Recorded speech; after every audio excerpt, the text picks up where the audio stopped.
The celebrity booze thing's a little out of control. It's a total sellout. I mean, a complete cash grab. Yeah. Any idiot could take a bottle of booze, slap a celebrity's face on it, and make a fortune. I mean, we could do it if we wanted. We know more about booze than these two guys. Are you kidding probably. me? Look, yeah, is there an opportunity for us to create a booze of our own, right? And go pitch those guys? Yeah, of course there is. It'd be so easy. It would be so easy, you know? And could we do something like that? Also, yes, Of course absolutely. we could. Yeah. But, I mean, are we gonna go do something like that? Yes, we're gonna do it. think we should. Yeah, we're I gonna think do we it. should. It's already happening. Podcast about bourbon and the ones who drink it. This is Bourbon Matters.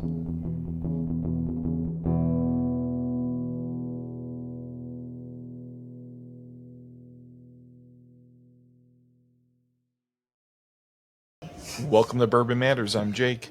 I'm Dan. And I'm Gold Eagle Jake. And today we are talking about celebrity whiskey.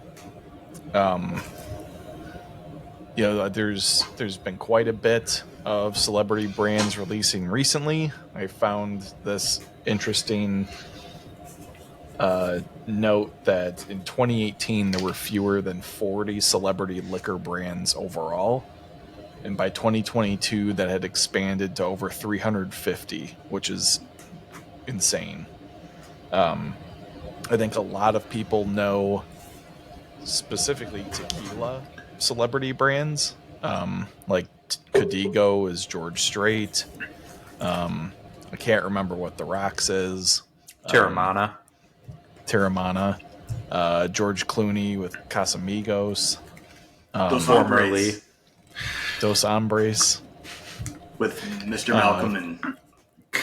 One of the Jenners has 818 tequila. I think the list goes on and on for Cabo Wabo. Tequilas especially, and I think it's worth touching on why that is. That's a good point to talk about. And let's be honest, when they say that there's 350 celebrity brands, sometimes they're using this word celebrity very loosely. Yeah. Dan's more famous than some of these people. Come on now. Oh. Yeah, not for the good reasons, though. So, Jake, you bring up a good point about specifically why so many celebrities gravitate toward tequila. Do you want to explain why that is? I think the obvious reason and the biggest reason is because it's much easier than coming out with a whiskey that it has to age first. Tequila, I'm going to be, these are just numbers off the top of my head. They're not exact, but there's about 150 different tequila distilleries, and there's over 5,000, probably way more labels of tequila out there.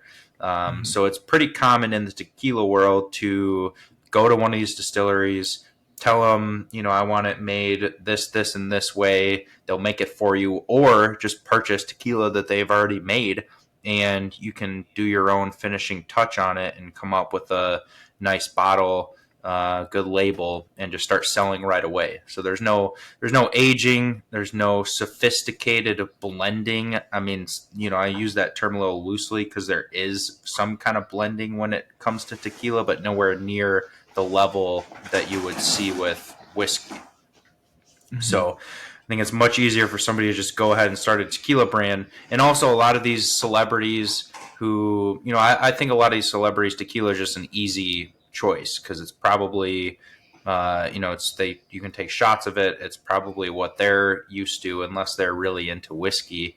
That's like a whole nother complication to go down. You've never shot whiskey before, Jake? No.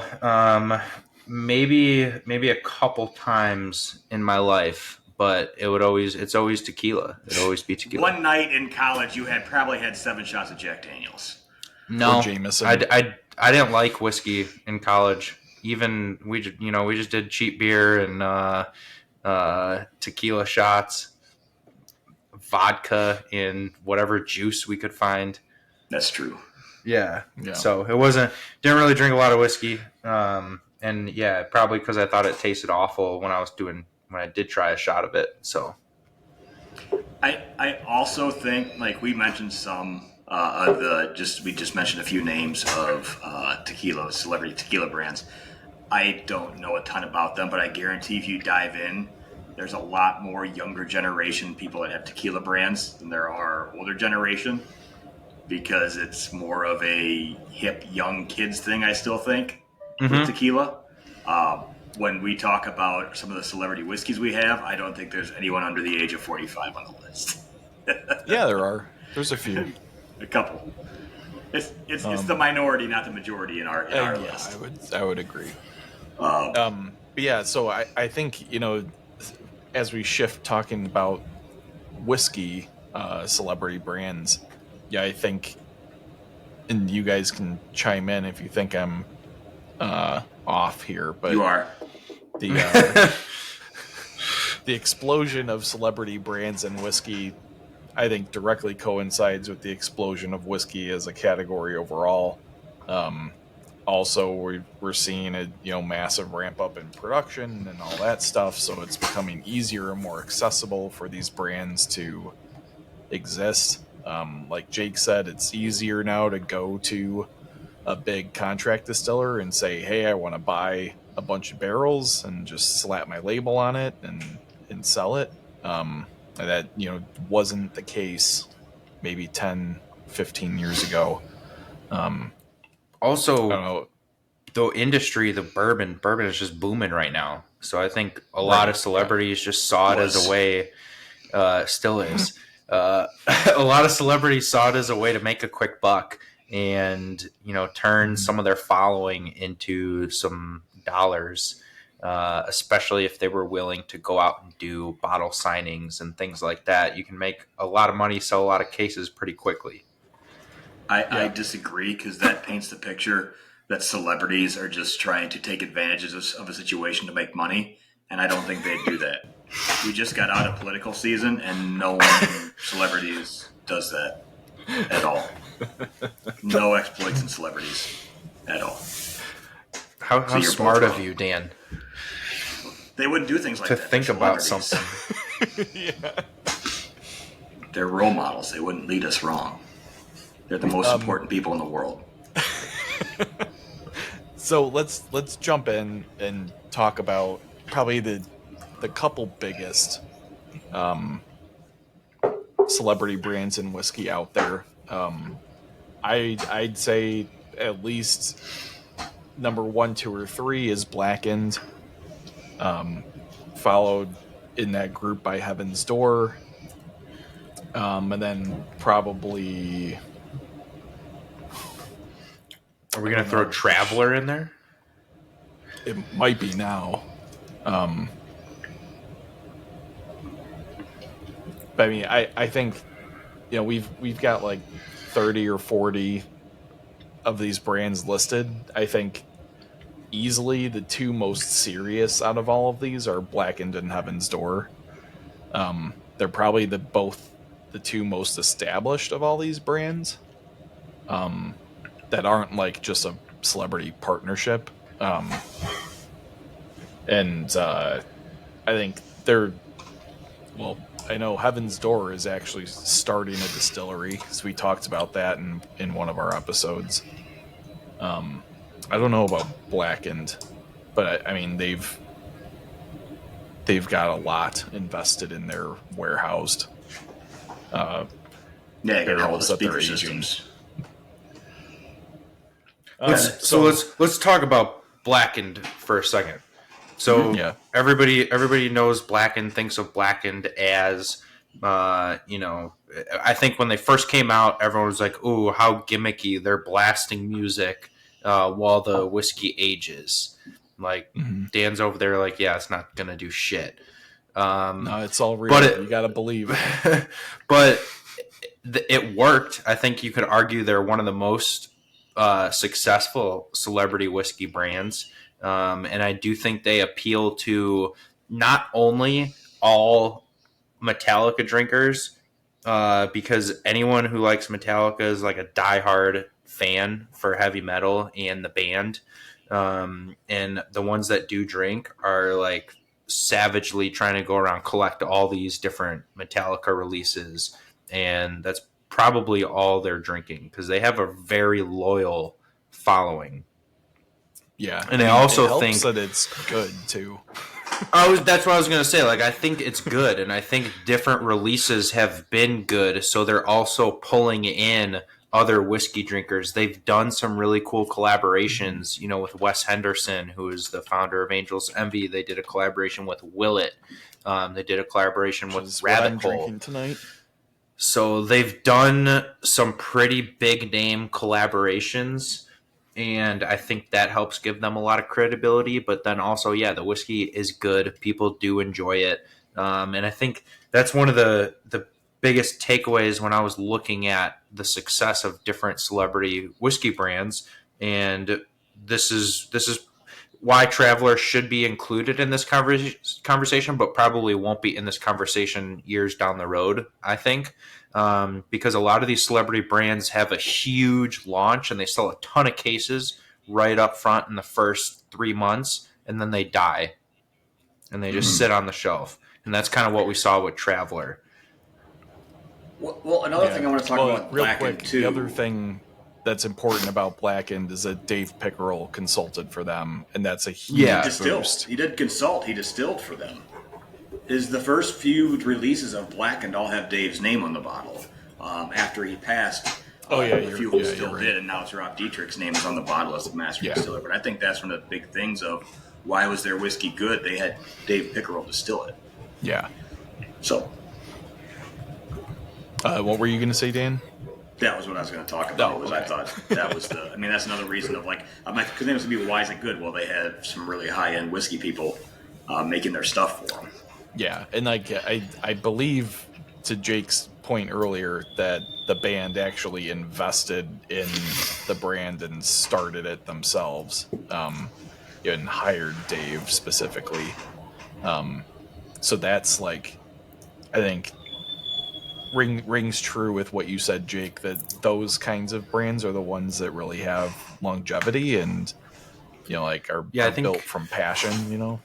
I think I said that before we started recording, so I'll just go back and go through it. I've noticed a trend with these celebrity brands. There's kind of 3 different ways that a lot of these brands work. One is they take a small percentage of the profit. They don't do anything. They just allow the distillery to use their name and put their name on the bottle, market it, whatever.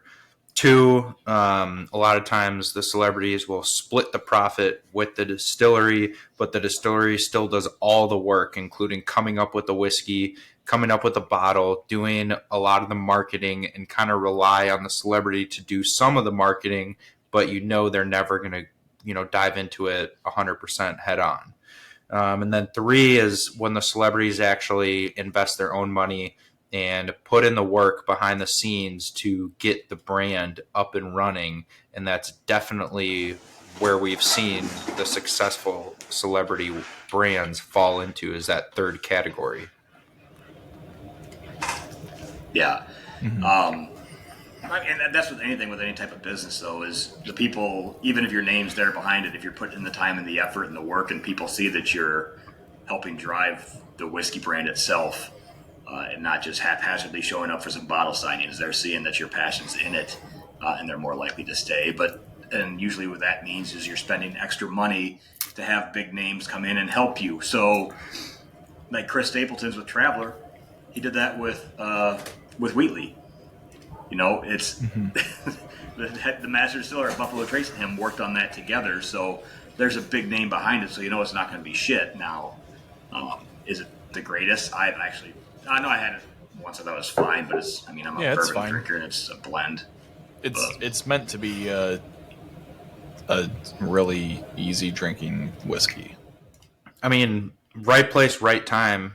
Buffalo Trace can't keep any products on the shelf, and all of a sudden they come out with a blended whiskey that nobody has confirmed the whiskey's from Buffalo Trace. It actually is rumored to be Tennessee and Canadian whiskey, and it just says on the back of the label, produced by or bottled by Buffalo Trace. Right. So one, he's a pretty big time country music guy, so all of his fans and all of country music fans. I'm not a big country music fan, so I don't really know. We couldn't tell from he's a big country music guy.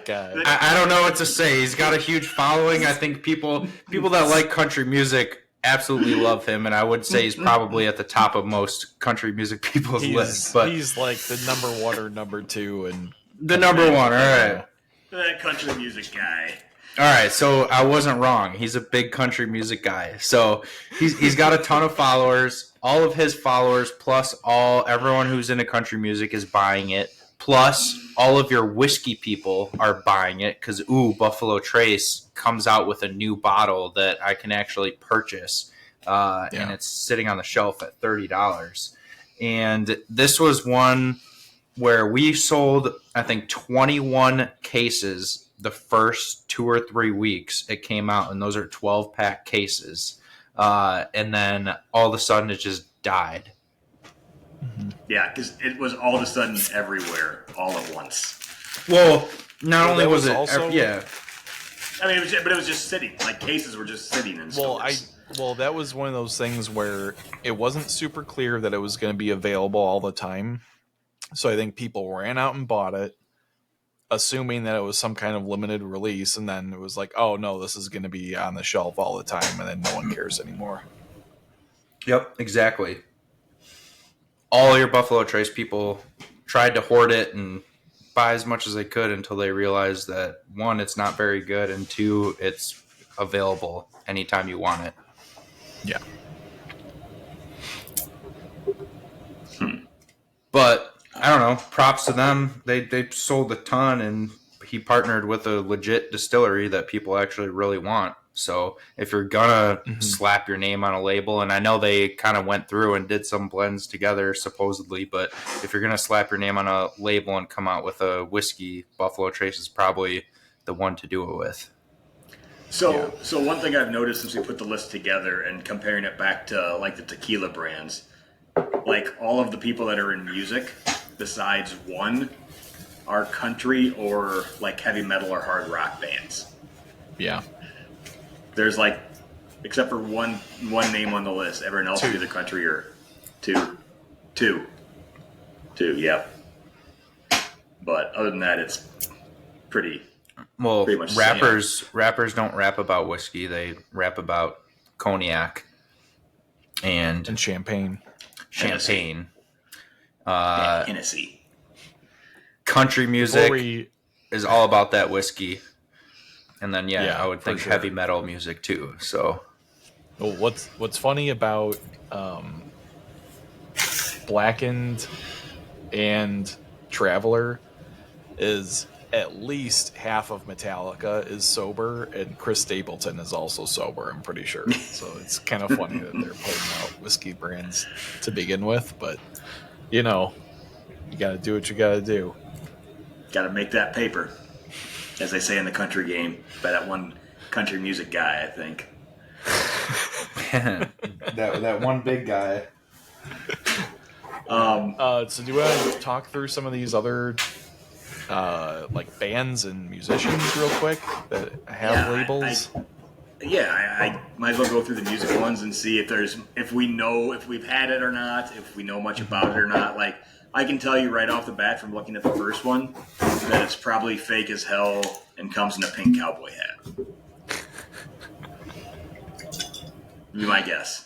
And that's the Wolf Moon Bourbon, which is Jason Aldean and Florida Georgia Line collaboration. I thought Florida Georgia Line was over, or they died, hopefully, or something like that. They did. They broke up over the summer. Oh, shucks. Yeah. Shucks. A big crushing blow to country music. Jake has no idea what we're talking about. They were basically pop stars that wore cowboy hats. I know Florida Georgia Line. Oh, that would make sense. They were. What's that one song? What's that one song? I think they had a couple songs, but they were all the same. They probably talked about drinking beer in a truck on a gravel road or something. They had one song that was really catchy. Cruise? No. Yeah. The one that they did with Nelly? Yeah. Or remade with Nelly? That's probably the one you know, Jake. Yeah. I don't know. I gotta look it up now. Next on the list, Backstage Southern Whiskey from Darius Rucker. Never had it. Never Wagon heard it, Wheel. didn't know he had one. Wagon Wheel fame. Yeah. No, that's Old Crow Medicine Show is Wagon Wheel fame. No, but it's not. Written, Do you know who wrote it? It was never sung by Dylan, and it was only the chorus that was written by Dylan. Yeah.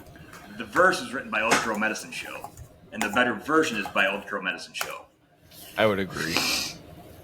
By a mile. But I didn't know Darius Rucker had a whiskey. That was new to me. Yeah, that was new to me too. I'd never heard of it. So we already talked about Blackened and Heaven's Door. Well, so real quick about Heaven's Door, it's Bob Dylan's brand. I believe it's Tennessee based, right? Yes. Rather than Kentucky. They do have MGP and they have Kentucky, but majority of their whiskey is Tennessee. Yeah. And they just made a big investment in distilling equipment and a really big like visitor center and all that kind of stuff. So they're pretty serious.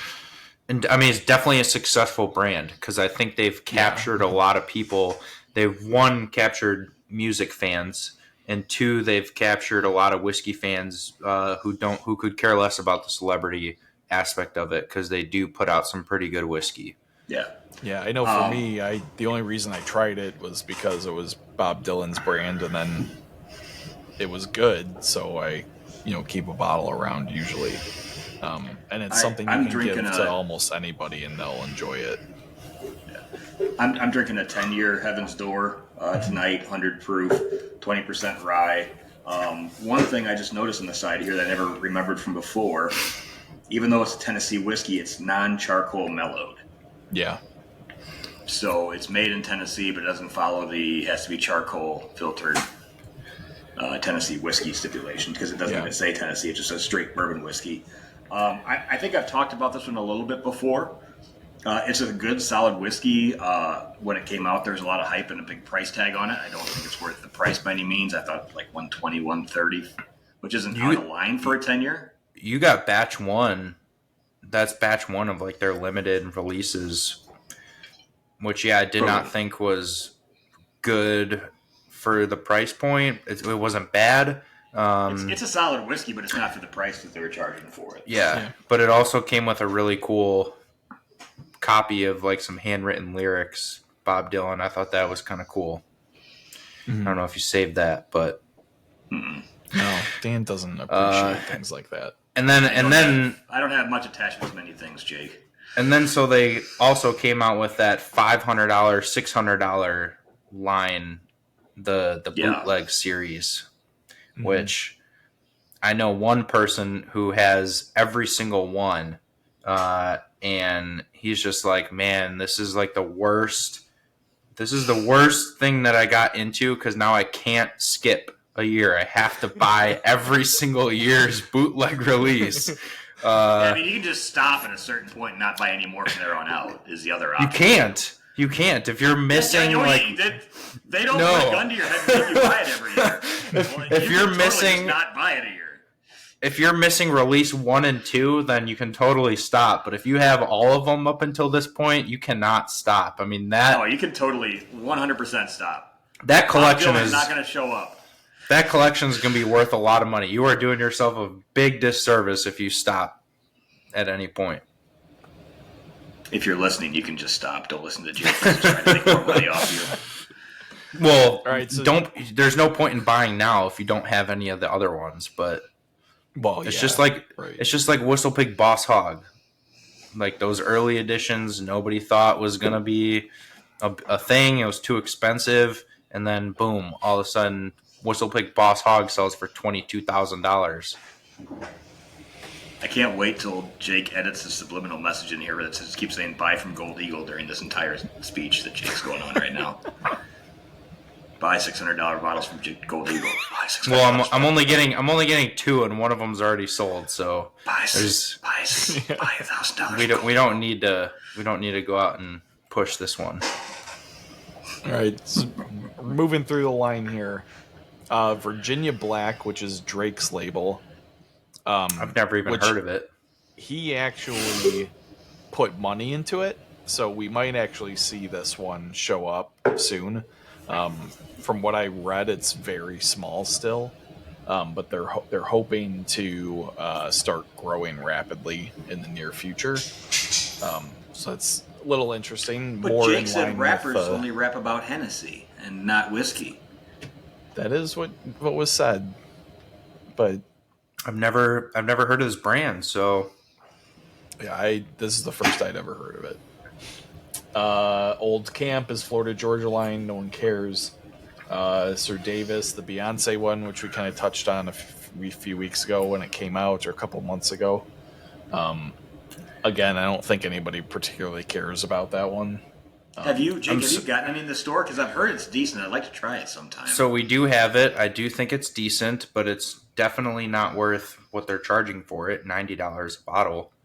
Yeah, it has a good. Decent at that price. Doesn't it have a good age statement? I think it's like a 9-year. I know it's older. I'm not sure if it's stated on there or is there someone that thought- said that. But I thought it was either a 7-year or a 9-year. It's MGP, but it's like bottled and finished in Texas, I believe. I think she was hoping her country music career would really take off, and then the whiskey would be like a good tie-in. And so it's also like a partnership with Moet Hennessy, who has unlimited funds, and they've pulled in some pretty influential whiskey marketers to also be a part of the brand. So, yeah, I'm surprised it's not doing better than it is. I don't know nationally how the numbers are doing, but I think we got a case in when it first came out and only sold like 2 or 3 bottles. yeah, I don't think it's like the bourbon drinkers. Like, it's not the right market. No, it's somebody who just want. I mean, it's a pretty bottle. It's somebody who just wants a nice looking bottle on their shelf, and they, don't really drink that often. Yeah, I mean, to be Beyonce fans, yeah, and to be honest, most whiskey drinkers are dudes who probably don't care that much about Beyonce, so they're not going to buy it the same way they would buy Blackened or Heaven's Door or whatever, because they like that artist. So just kudos for both of you, though, for being able to put racism and sexism into the show right there. I like it. That is not really like it. Really like it. All right, moving on. Gypsy from Eric Church. I believe that started this year. Never heard of it. Could have been last year. But yeah. Does it come with a $3,000 leather jacket and $700 boots? No, I think it's actually pretty reasonable. But we got Uncle Chicken, which is Whiskey Myers, which is one of Dan and my favorite bands. The country stuff, I don't like his rock stuff that much. Yeah, because you're lame. They also collaborated with Treaty Oak on Red Handed Bourbon, which I've never had. I've never seen either of those in a store, actually, come to think of it, from what I can remember. Slipknot number 9 Iowa whiskey that's actually distilled by Cedar Ridge, and if that rings any bells, that's the distillery that released the quintessential single malt, which was absolutely phenomenal. The Slipknot distillery whiskey, yeah, go ahead. Sorry, I was just gonna say it's a distillery I wish I knew more about, and because I've everyone who knows about them talks a lot of good things, and they do a lot of weird one-off releases that are usually always pretty good. Yeah, I have not talked about all enough. 3 of the Slipknot variants. They're all pretty good. So I think they made a cool partnership because they're from Iowa and they picked an Iowa distillery, so that's pretty cool. And it's pretty decent. So yeah, kudos to them on doing it right, I guess. American Highway from Brad Paisley. We talked about that in our very first episode. Episode 1. If you want to go back and hear how bad our podcast was back then and how little it's improved until now, you like really come full circle on that. I'd be actually interested to go and try that again in one of the newer releases and see if it's any better than I remember it being. This is the one, if you're not familiar. They put the barrels in a semi-truck, and then that semi-truck follows around Brad Paisley's concerts. Yeah. And they did the aging with all across America with the bumps, every bump in the road affecting the whiz. Shit. Different elevation and climate. But so Dan, let's pause right there. Let's pause right there for a second, because you're making fun of their marketing ploy and how they're going about making their whiskey. But see, I like the celebrity brands that put some kind of personal touch. And I think those are the ones that are a bit more successful. We know as whiskey people and you as a distiller that's not really going to make a whole lot of difference. But for some people, it's cool to know that, hey, this whiskey followed along my favorite music artist all around on tour, and it got extra bumps in the road and different elevation and different temperature swings during the time it was aging. So I'm not saying that makes it good. I think that whiskey was good. Was it worth $100? No, but it wasn't a bad whiskey. It wasn't a bad whiskey. It's and a I good do, gimmick. yeah, but I do like these brands that put some kind of personal touch. Even if Metallica wasn't blending and distilling with awesome mentors, and they didn't know what they were doing, they're blasting the music is a personal touch. Yeah, and people love it because you can go online and find the batch and find the playlist that batch listen to. It's cool. And then you can listen to the playlist while you drink it. Right. The same with the American Highway is you can be like, I saw Jason or Brad Paisley on tour this summer. I'm going to get the batch that followed him on tour this year. And you can do that. It's kind of cool. The only thing I think would be kind of cool for personal touch is if Beyonce came and personally touched me, since the whiskey is Sir Davis. I'd be fine with that gimmick and personal touch, but other than that, I could give two shits about everything else on the list. Jesus. Oh God. All right. Well, see, am I wrong?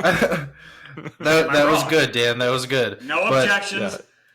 No objections, but yes, I do think if they're doing something other than, hey, MGP, give us some 2-year bourbon, we're going to slap a label on it and go sell it. If they're doing something unique, something different, I've got a little more respect for that than a brand who is literally just slapping labels on bottles. Or just slapping their name on it, even worse. Yeah, right. So we already talked about Traveler, Motorhead, Ace of Spades bourbon. I have not tried it, but that's a bottle I would buy because Motorhead's awesome. And we've had it before. Yeah, and you've got it on the shelf, I'm pretty sure. Not now, but I can order more if you want one. Buy it, Gold Eagle. Buy it, Gold Eagle. I was waiting, Dan. You were a couple seconds late there. Well, that's I've actually tried it. It's another one it's definitely not bad. It's probably a little overpriced for the celebrity name, but it's not a bad whiskey. Yeah, I couldn't find where they get it from, but it's all sourced, I'm sure, from somewhere. Yeah, multiple places. But comes from one a distillery. Two that I want to talk about. One of them's not on the list, but the first one that we have is the Hard Truth and Mellencamp whiskey collaboration. We talked about these on our Hard Truth episode with the master distiller Brian. Go listen to that if you want to hear a bunch of in-depth talk about those whiskeys. But it's really cool that they're partnering with basically John Mellencamp's kids and his estate to help Indiana farmers through like an organization that the Mellencamp family put together, and then each release is something different. So it's really cool, and it's cool that it's going to kind of evolve over time. So that's a more interesting kind of celebrity partnership and brand than the rest. So there's gonna be a different one every year. A different style every year, yeah. So if you bought the first one, that means you got to buy the next 30 at Gold Eagle. Yeah, I already have. Once you started, you can't stop. I have the first two, so I can't stop now. They're first off. You're forced. I think they said they're only coming out with 4. It's gonna be like just a very short, quick run. And there's a lot of personal. There's a lot of personal touch with this one. It is his kids that are designing the labels for the bottle. Each one has a different piece of art on the bottle. Most, if not all, I believe the proceeds are going back to Farm Aid, which is a big organization to help out farmers. And they are completely different from release to release. Like the last release was their chocolate malted rye and their 4-grain bourbon finished in Amberana, but nowhere near what kind of flavors you're used to with Amberana. Yeah, this I think was the latest one, if I'm not mistaken. I think so. Mm-hmm. Just the we just got the third one. Mash. We just got the third one. Okay. Which I forgot. I forgot what the third one was. I can't remember or not, but I think John Mellencamp paints all the labels. Yeah, so that's right. I think he does. They're all like portraits that he's himself has painted. And then that's pretty cool. And I know for at least release 1, like his family was there helping create the whiskey. I don't know if they're on if they're helping create the whiskey for 2 and 3, but I know they did for the first one at least. Yeah, I want to say the first one was all grains from Indiana. Yeah, that sounds right. Which is also we're all big Hard Truth fans, so yeah. There's that. If you like Hard Truth, if you like rye whiskey, check those out. They're very good. Then the other one I wanted to talk about was Few. Few is not a celebrity brand. However, they do periodic releases where they collaborate with bands.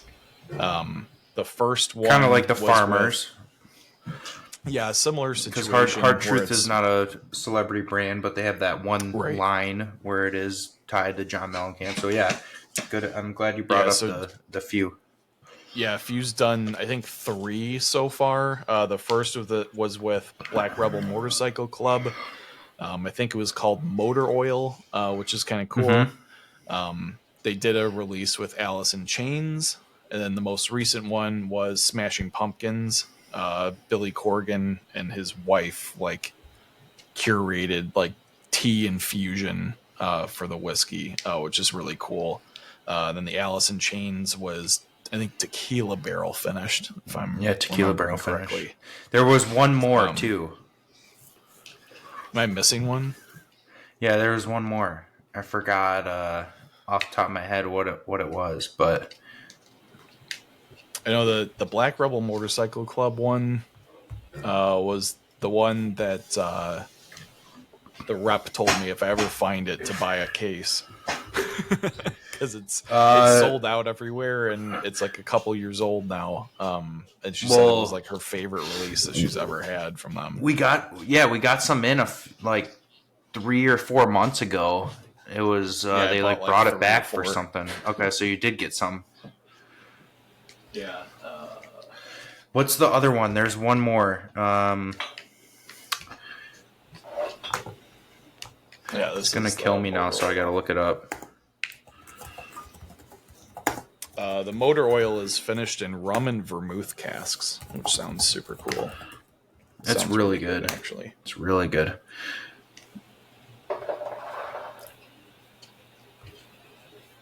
Finding All anything right. there? How you guys can't help me out here? Nope. I'll talk about the Smashing Pumpkins one real quick while you're looking that up. So Billy Corgan's wife owns a tea shop in Chicago, and he and his wife handpicked certain tea blends that they wanted to infuse the whiskey with. It's excellent. If you can still find it, I recommend it. It's very different and adds a lot of like interesting like tannic kind of notes to the whiskey. But also like they balanced it really well with some like fruitier kind of stuff. Yeah, if you can find it, it's worth trying. The Alice in Chains one is really good too.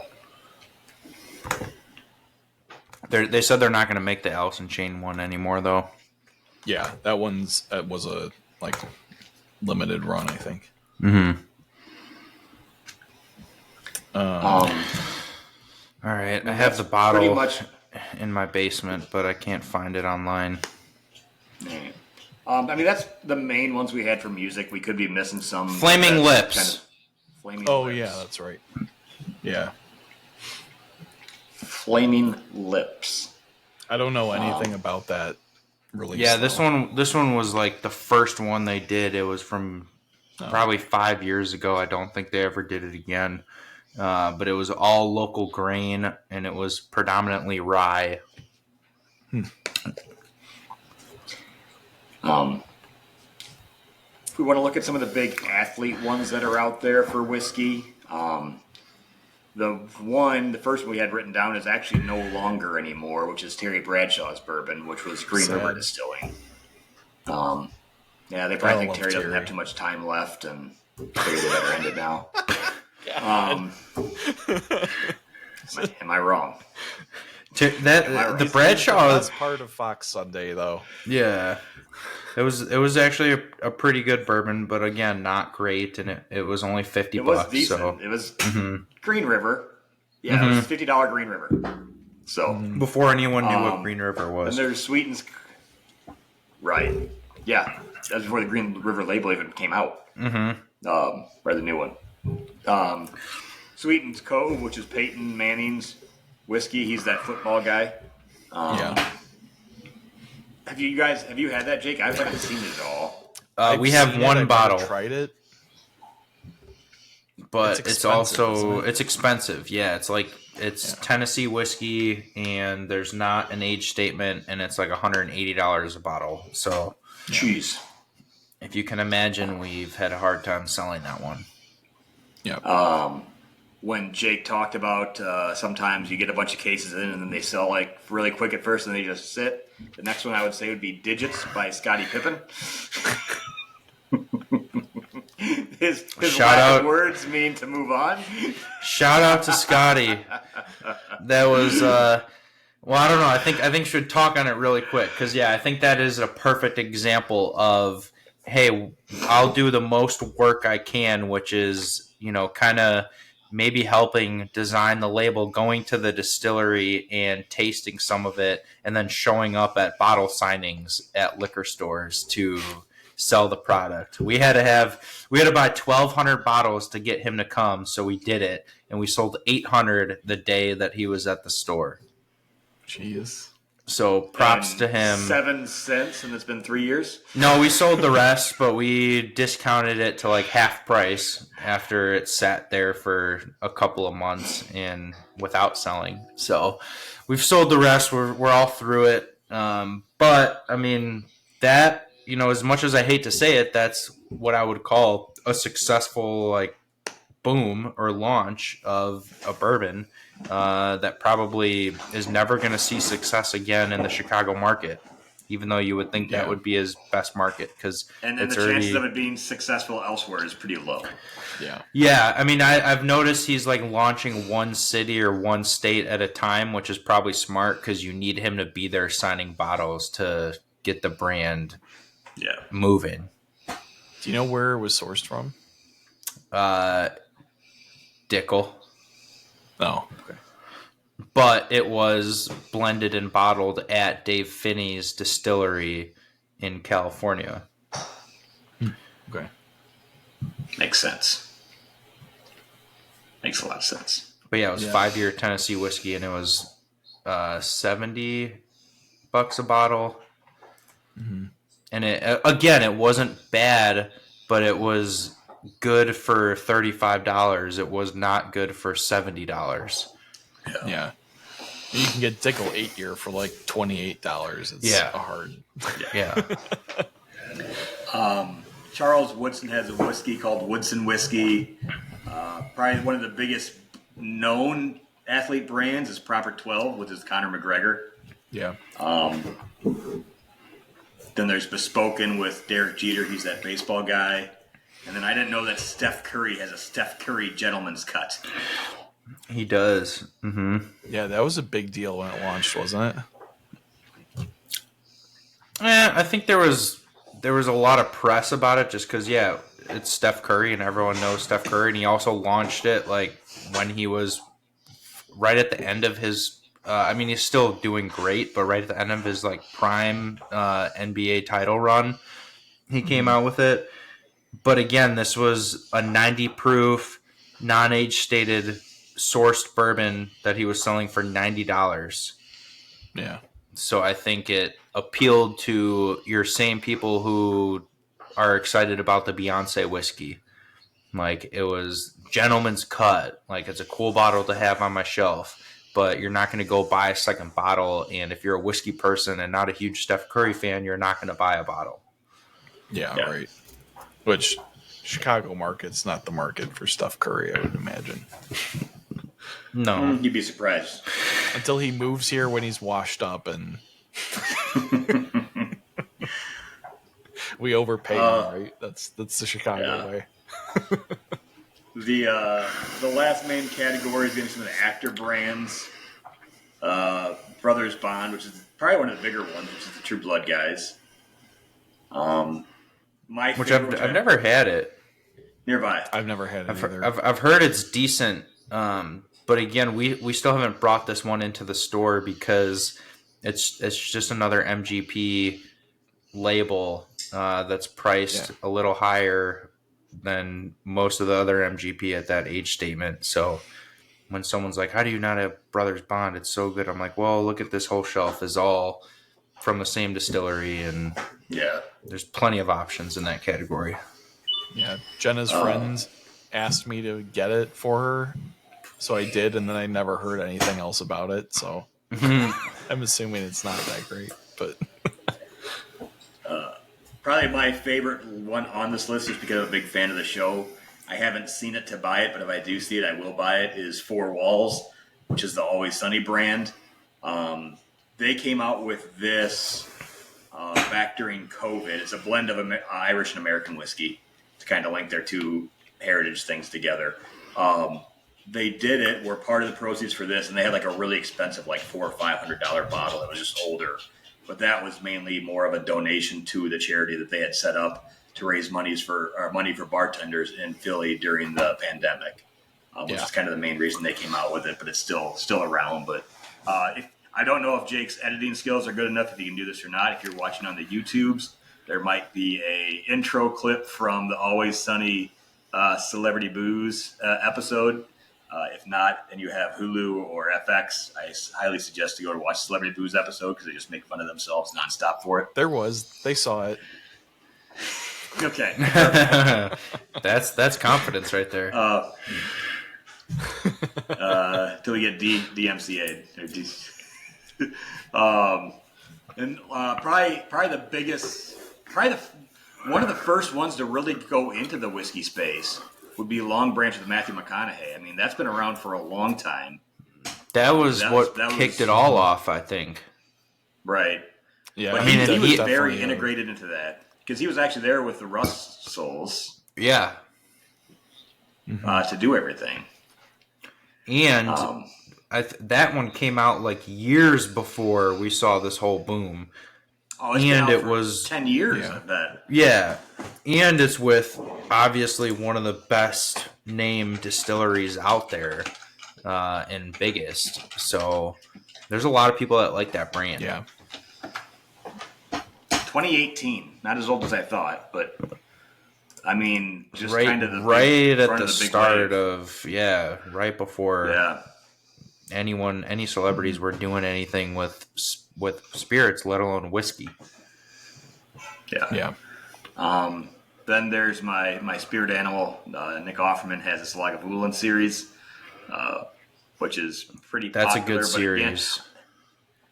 yeah, that's probably one of the ones that probably has the most critically acclaimed behind it in terms of Quality of the flavor, whiskey. quality. Yeah. Yeah.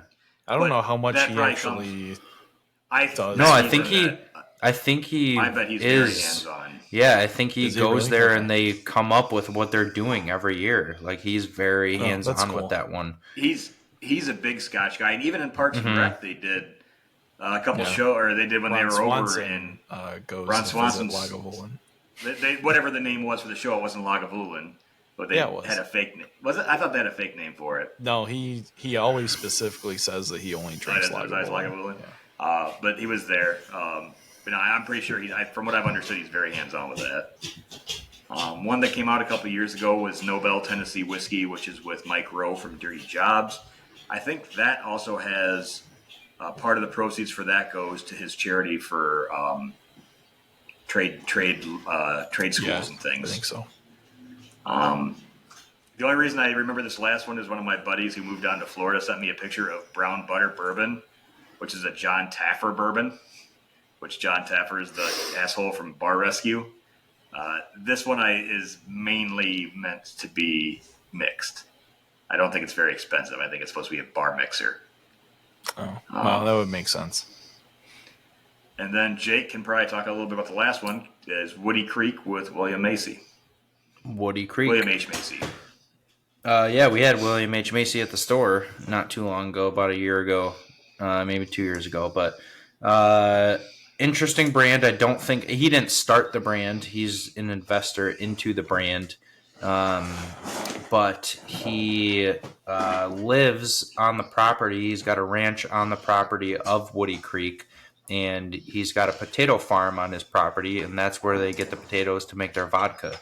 So I do think this one is pretty cool. Him actually growing the potatoes and being hands-on with the brand, but definitely not hands-on with the whiskey, because when he was here at the store doing his signing, asked him if he wanted anything to drink, and he was like, you know what, I like our rye. I'll take a glass of our rye with water and ice.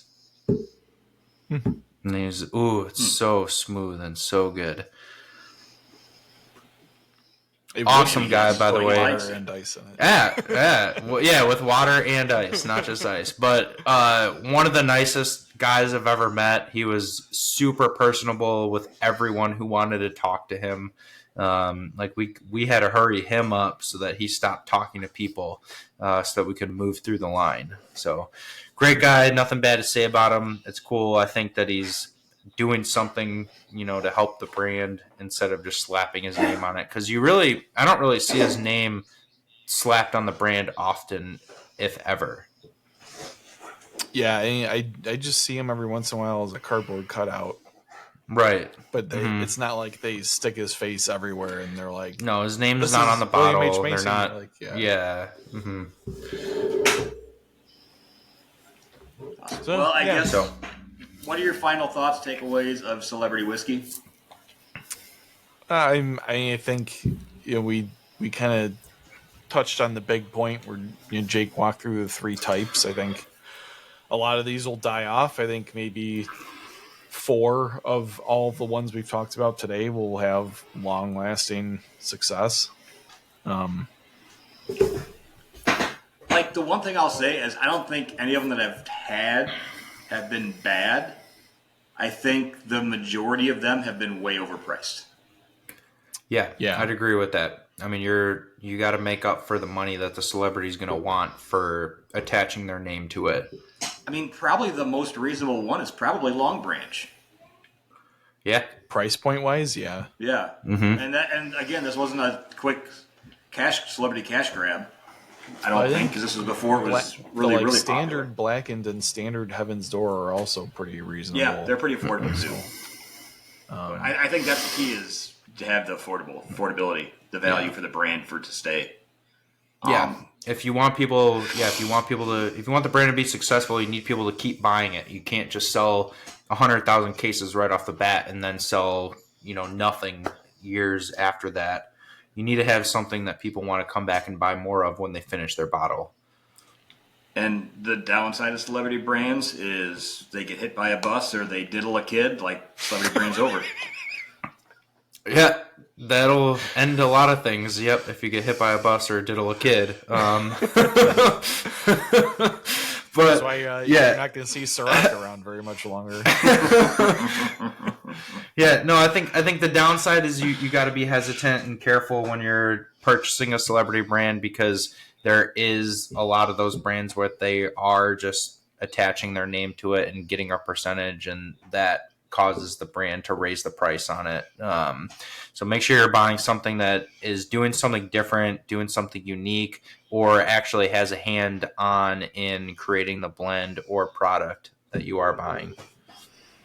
Yeah. All right. Any other takeaways, guys? I'll end it on one of your favorite lyrics, Dan.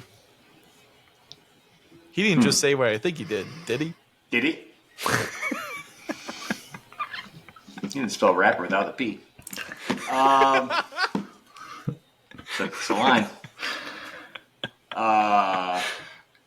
Anyways, Jake, if people want to buy some of the celebrity brand whiskey that we talked about, I know you have some in your store.